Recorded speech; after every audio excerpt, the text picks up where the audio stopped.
शानी का हाल देखिए कि फिर दोबारा से उधर ही टपक पड़ा है, क्योंकि जिसने उसको बुरे तरीके से अपनी ज़िंदगी से बाहर निकाल फेंका था, लेकिन उसको किसी बात का कोई असर नहीं हो रहा। फिर भी वहीं का वही शानी का दिमाग अटका हुआ है। इसको तो दोबारा इस औरत की शक्ल तक नहीं देखनी चाहिए थी, लेकिन अफसोस की बात यह है कि शक्ल क्या वो इसके घर तक पहुंच जाता है और फिर से वही वही गो यानी कि बातचीत शीत शुरू हो जाती है। आप देखेंगे कि सजीला जो है वो भी काफ़ी ज़्यादा एक्साइटेड है, क्योंकि वो जिसने सोचा था, जो प्लान किया था, वो ही करने की कोशिश कर रही है। जिस पर शानी को कहती है कि तुम्हारी बीवी तो तुमसे बहुत ज़्यादा प्यार करती है, बहुत लगाव है इसको तुम्हारे साथ। जिसको सुनकर वो कहता है कि किसी और को भी शायद मेरे साथ बहुत ज़्यादा लगाव था, लेकिन वो कहती है हाँ मुझे तो नहीं था, खैर तुम्हें है था। ये बात तुम अपने दिमाग में बिठा कर ही रखा करो। इस पर आप देखेंगे कि वो कहता है शानी के और उसके अलावा कोई तुम्हारी फरमाइश है, क्योंकि तुमने जो जो फरमाइश की है वो मैंने पूरी करने की कोशिश की है। आगे से आप देखेंगे सजीला इसको समझाती है और कहती है कि वक्त आने पर सब कुछ बता दूंगी, अभी वक्त नहीं है कि तुमसे कोई किस तरह की बात की जाए, इसलिए बेहतर यही है कि सही वक्त का इंतज़ार करो कि आगे क्या करना है। मैं तुम्हें बहुत जल्द बताऊंगी कि आगे अब तुम्हें क्या करना है। जिसको सुनकर शानी कहता है कि तुम आखिर ऐसा क्या करने वाली हो, मुझे तो कुछ भी तुम्हारी समझ नहीं आ रही है। लेकिन जैसे ही शानी वहाँ से जाता है, उसकी माँ को काफ़ी गुस्सा आता है और उसकी माँ कहती है कि आखिर ये क्या नया तमाशा है, क्यों तुम शानी को फिर से घर में बुलाया हुआ था, तुम्हें मैंने मना भी किया था कि इससे कोई बातचीत कोई लेन देन नहीं रखना है, लेकिन फिर भी तुम्हारे दिमाग में कोई भी चीज़ नहीं बैठती है, मैंने तुम्हें शायद इस बात के लिए मना किया था। जिसको सुनकर आप देखेंगे कि सजीला कहती है कि आप क्या कह रही हैं, कल तक तो ये आता था तो आप अपनी जान निछावर करती थी, और आज ऐसा क्या हो गया कि आपको गुस्सा आ रहा है जब वो घर आया है। जिसको सुनकर आप देखेंगे कि शानी की माँ कहती है, उसकी सजीला की माँ कहती है पहले की बात और कुछ थी, लेकिन अब सारा कुछ बदल चुका है, ये बात तुम भी जानती हो, और अगर ये इधर आया तो सारे तरह तरह की बातें करेंगे, और ये चीज़ मुझे बिल्कुल भी गवारा नहीं है कि तुम्हारे बारे में कोई भी कोई ऐसी वैसी बात करे। आगे से आप देखेंगे सजीला कहती है कि शायद आप ये नहीं जानती हैं कि वो मेरा कज़न भी है और वो इस लिहाज से मेरे घर आ सकता है, इसलिए आपको परेशान होने की या लोगों की बातें सुनने की कोई भी ज़रूरत नहीं है, और ना ही आप इन बातों की टेंशन ले तो ही अच्छा है। आगे आपकी तबीयत ठीक नहीं रहती है। लेकिन आप देखेंगे उसकी माँ काफ़ी परेशान है सजीला की वजह से, और सोचती है और हमसे से बात करती है कि मेरी तबीयत अब ठीक नहीं रहती है, मेरा दिल है कि जल्द अज जल्द अब इस लड़की को फारग करूं और इसको इस घर से रुखसत कर दूं। जिसको सुनकर अमशा कहती हैं हाँ आपकी बात बिल्कुल ठीक है, आप किसी से बात कीजिए और रिश्ता कहीं पे कीजिए, क्योंकि यही सबसे बेहतरीन ऑप्शन है। इस तरह से इसके दिमाग में इस तरह की फिजूल बातें भी नहीं आएंगी। लेकिन मुझे इस बात की समझ नहीं आ रही कि शानी इस घर में क्यों दोबारा वापस आया था और क्यों ये इससे बातचीत कर रही है। इसको बिल्कुल मना करे कि उससे कोई बात मत करे, क्योंकि ऐसा करने से हम सब की बदनामी होगी। आगे से आप देखेंगे कि उसकी माँ सजीला की कहती है हाँ तुमने बिल्कुल ठीक बात की है, मैं भी इसको समझाने की कोशिश कर रही हूँ, लेकिन मुझे ऐसा लग रहा है कि इसके दिमाग में कुछ और ही चल रहा है, लेकिन मुझे अभी तक समझ नहीं आ पा रही है। बस मेरा भी यही दिल है कि बस अब इसको यहाँ से रुखसत ही कर दे तो ही बेहतर है, वरना ये ना हो कि कल को कोई नया तमाशा बन जाए और हम सारी ज़िंदगी बदुआओं की जद में आ जाएं। क्योंकि शानज़े अब उसकी ज़िंदगी यानी कि ज़िंदगी किसी और के साथ जुड़ी हुई है, अगर हम इसके साथ को ज़्यादती करेंगे तो सारी ज़िंदगी हमें बदुआएं मिलती रहेंगी, और हम ऐसा हरगिज़ नहीं करेंगे। क्योंकि मैं जान चुकी हूँ कि ये रिश्ता जो था इसने अपनी मर्ज़ी से सजीला ने तोड़ा है, इसमें शानी की मर्ज़ी शामिल नहीं थी। शानी ने तो इसके बहुत ज़्यादा तरले मिन्नतें की थी कि तुम ऐसा मत करो, लेकिन उसने इसकी एक नहीं सुनी थी और अपनी ही मर्जी की थी। खैर अब तुम देखो कि ये खुद भुगतेगी कि इसने क्या किया है, मेरे वो फिर उसको कोई असर नहीं है और फिर दोबारा से उसने वही बातचीत वही सारा कुछ शुरू करने वाली है।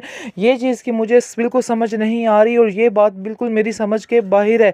आगे से रमशा कहती है कि आपको समझ नहीं आ रही, लेकिन मैं अपनी बहन की सारी बातों सारी चालाकियों को अच्छे तरीके से सजीला समझ रही है कि वो शानी को अपनी तरफ कर लेगी और इस तरह से अपनी बातों में लगा के सारा सिस्टम हैंडल कर लेगी, लेकिन ये उसकी बहुत बड़ी बेवकूफ़ी होगी, क्योंकि वक्ती तौर तो उसके साथ लग जाएगा और ऐसा लगेगा कि जैसे वाकई में उसके साथ है, लेकिन शानज़े की अच्छाई कभी रायगा नहीं जाएगी, शानज़े के साथ अच्छा होकर ही रहेगा।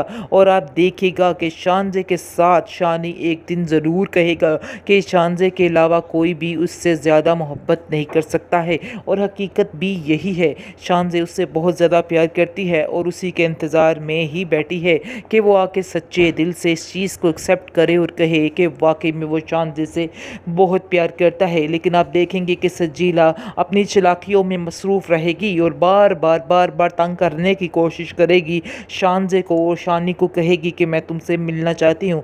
उसकी माँ को जैसे ही खबर होगी इस बात की तो वो इस बात की कहेगी कि तुम बिल्कुल गलत कर रही हो, तुम्हें ऐसा नहीं करना चाहिए। लेकिन उसको कौन समझाए, और बात यह है कि वो खुद बहुत परेशान है उसकी माँ, क्योंकि वो भी समझा समझा के तंग आ जाती है कि बेटा ये चालाकियाँ छोड़ दो, अब शानी का पीछा तुम्हें नहीं करना है, अपने आप को ठीक करने की कोशिश करो। जिसको सुनकर सजीला कहती है कि अगर मैंने आप लोगों की बात मान ली तो आप क्या समझती हैं कि मेरी ज़िद पूरी हो जाएगी?